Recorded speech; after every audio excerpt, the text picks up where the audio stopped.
Bonsoir les élèves du deuxième bac PC, deuxième bac SVT et les filières techniques. On continue toujours avec la correction de l'examen blanc numéro 2 et on passe à la dernière partie, c'est la partie du problème. Donc l'énoncé est le suivant. La fonction auxiliaire g de x est égale à exponentielle de x moins 2x plus 2. On veut étudier le signe de g. Puis la fonction principale f de x est égale à 1 sur 2 x plus 1 plus x sur exponentielle de x. On veut étudier cette fonction. On commence. Donc, g de x est ici. La première question, on veut calculer g' de x. Bien sûr, g est dérivable sur r et on a g' de x égale exponentielle x moins 2x plus 2 prime. La dérivée de exponentielle de x, c'est exponentielle de x. La dérivée de moins 2x, c'est moins 2. Et la dérivée de 2, c'est 0. Et voilà la dérivée de g. Maintenant, on veut déduire que g' de x est positif sur l'intervalle ln de 2 plus l'infini et négatif sur l'intervalle moins l'infini ln de 2. Pour cela, on doit étudier, on cherche le point dont g' de x s'annule. Donc g' de x qui est exponentielle de x moins 2 est égal à 0. G' de x est exponentielle x moins 2 égale 0. Cela veut dire que exponentielle de x égale 2. On fait entrer ln, ça va donner x égale ln2. Ça veut dire que g' de x s'annule en ln de 2. Il suffit maintenant de poser le tableau de signes. Donc de moins l'infini jusqu'à ln de 2, exponentielle x moins 2 est négatif et elle est positive dans l'intervalle ln de 2 plus l'infini. Il suffit d'encadrer ou bien on pourra prendre un nombre tel, par exemple, on prend 1 qui appartient à l'intervalle ln de 2 plus l'infini. On remplace exponentielle x moins 2, on remplace x par 1. Ça va donner e moins 2 qui est positif. E c'est 2,8. 2,8 moins 2 est positif. Cela veut dire que sur l'intervalle ln de 2 plus l'infini, le signe de exponentielle x moins 2 est positif. D'où g' de x est positif sur l'intervalle ln de 2 plus l'infini et négatif sur l'intervalle moins l'infini ln de 2.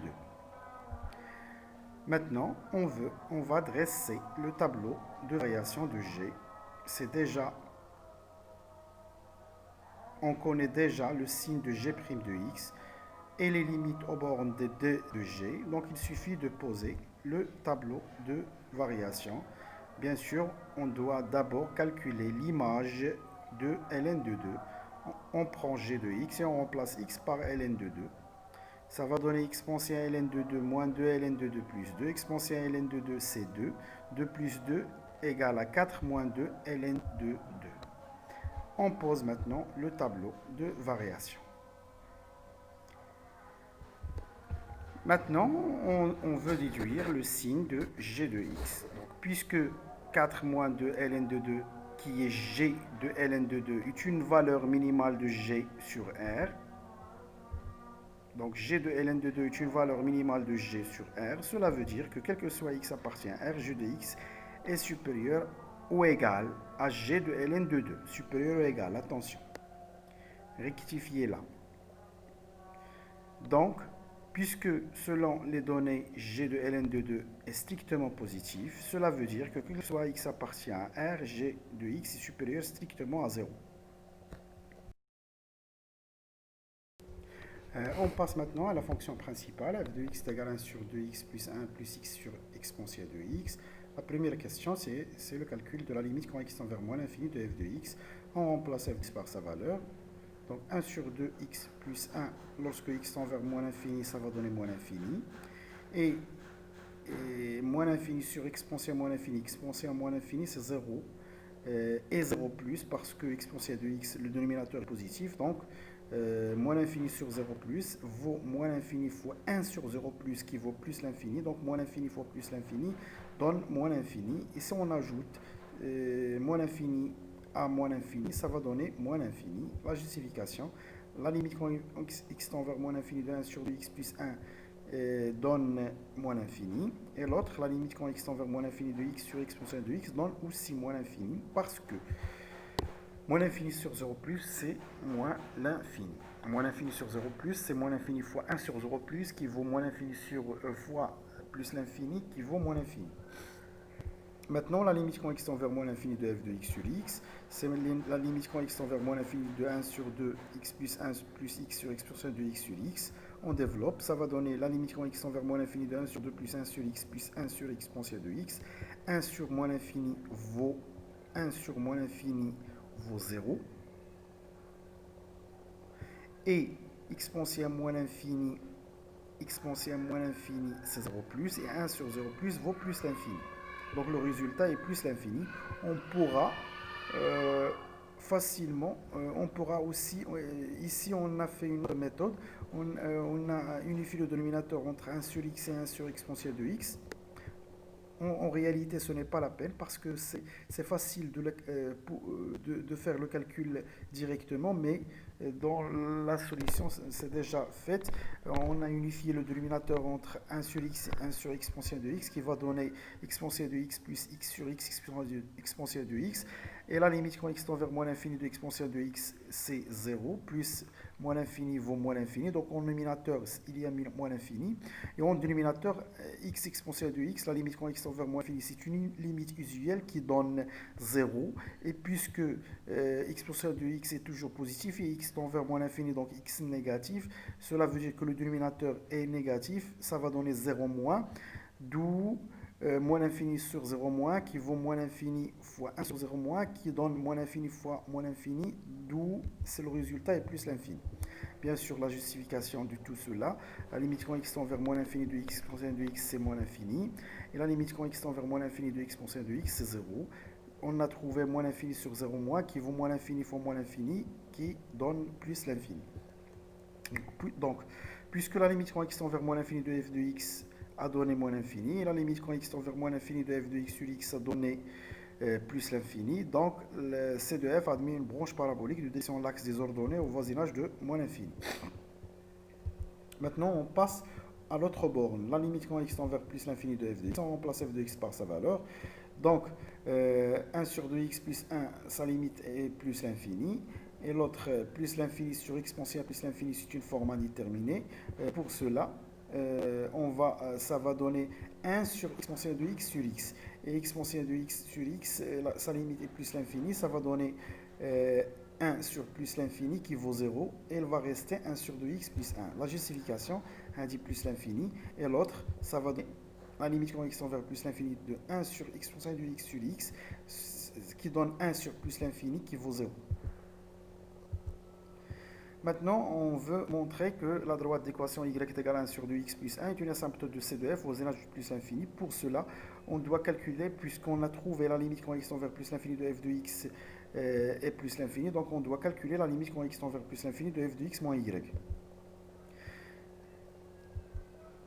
Donc, on remplace f de x par sa valeur et y par sa valeur. On simplifie, ça va donner la limite quand x tend vers plus l'infini de x sur exponentielle de x, qui est déjà faite dans la question de A et a donné 0.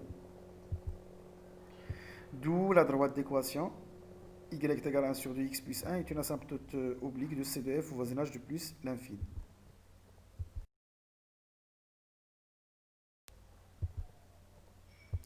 Maintenant, on veut montrer que C de f est au-dessus de la droite D sur l'intervalle 0 plus l'infini et en dessous de la droite D sur l'intervalle moins l'infini 0.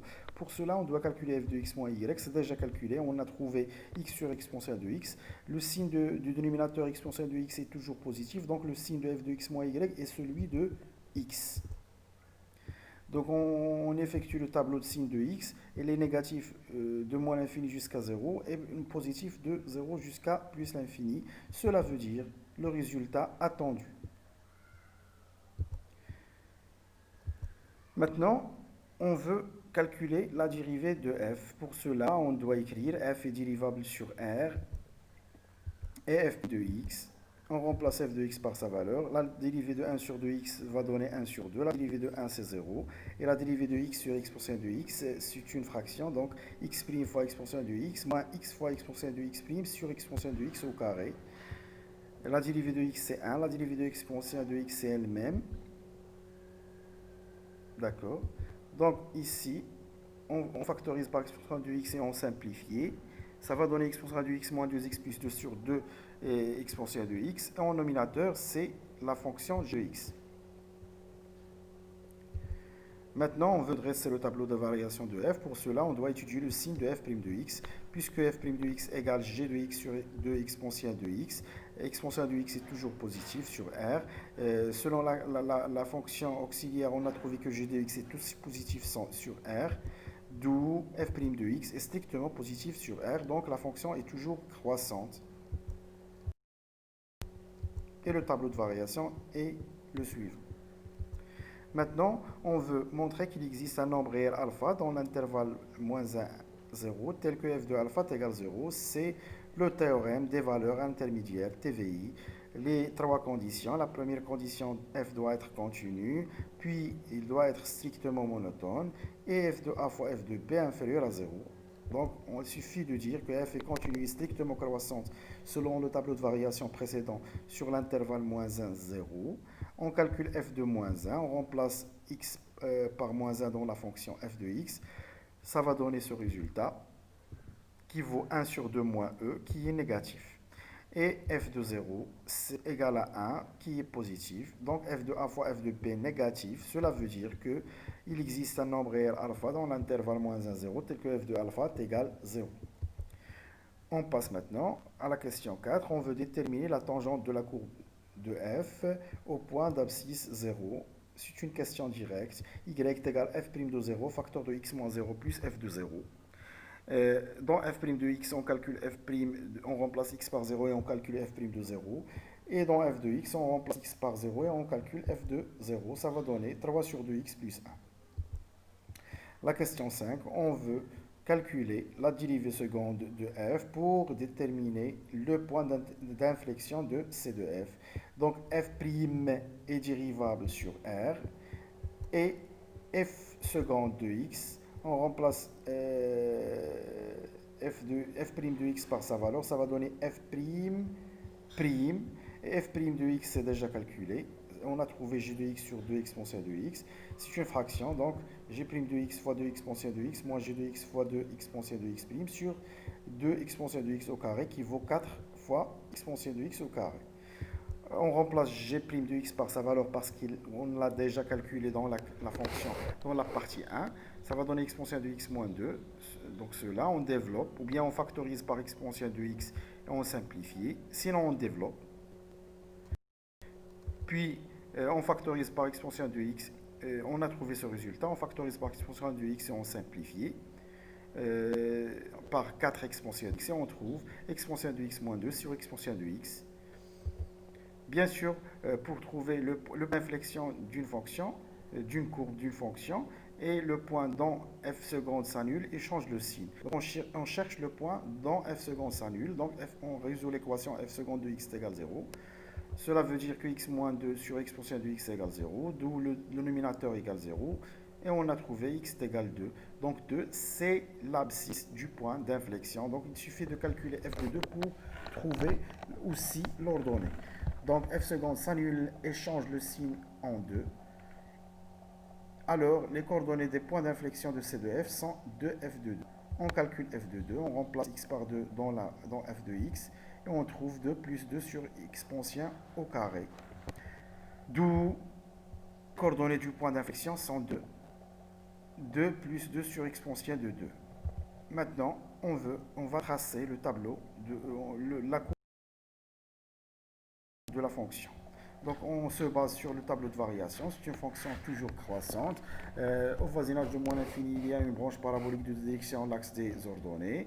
Et au voisinage de plus l'infini, on a une asymptote oblique D. Donc on doit tracer l'asymptote oblique d'abord. On trace aussi la tangente au point 0 qui est déjà calculée. et on trouve ce résultat. Au voisinage de moins l'infini, c'est une branche parabolique de direction de l'axe des ordonnées. La courbe de f, il coupe l'axe des abscisses en alpha, en point alpha, qui est entre moins 1 et 0. Et on a tracé la tangente au point 0, f de 0. Et puis, on a une asymptote oblique D qui est entrée. Maintenant, on passe à la dernière partie. On veut montrer que la fonction définie par moins x plus 1 sur exponentielle de x, c'est une fonction primitive de x sur exponentielle de x sur l'intervalle R. Pour cela, on doit dériver moins x plus 1 sur exponentielle de x et on trouve x sur exponentielle de x. Avant ça, on va écrire que cette fonction est dérivable sur R. On commence la dérivée.